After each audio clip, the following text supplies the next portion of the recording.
Okay, multi-award winning e-bike company Nakayama e-bike Luzon sa 2025 NCCAA Award, National Customer Satisfaction Award, and sa Q-Asia Award 2025, no?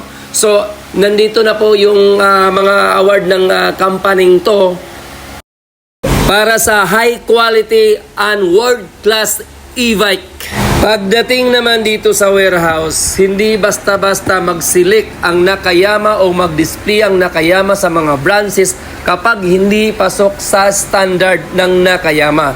So, para sa kaalaman ng lahat, ang Nakayama is alam naman natin na marami na silang award. So, hindi pwede yung pangalan nila na basta-basta na lang, no? Masira dahil ang mga unit ay hindi magandang pagka-asimbol. So, pag Nakayama kasi automatic class A category yan. So, talagang kapag pasok sa standard, okay, pwede nang ma-pull out sa warehouse and then ma-display na sa mga branches. Kapag hindi pasok sa standard, so hindi yan masisilik sa mga warehouse.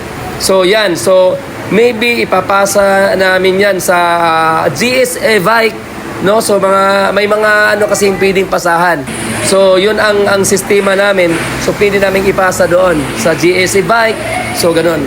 Para naman sa kaalaman ng iba, no? So yan nga guys, so hindi magbasta-basta ang Nakayama, benta lang ng benta. Kailangan pasok sa high quality and world class standard ng company nila. So, yan lang guys ang may pagmamalaki ng Nakayama kasi alam naman natin marami namang mura eh. So, yun guys, and thank you.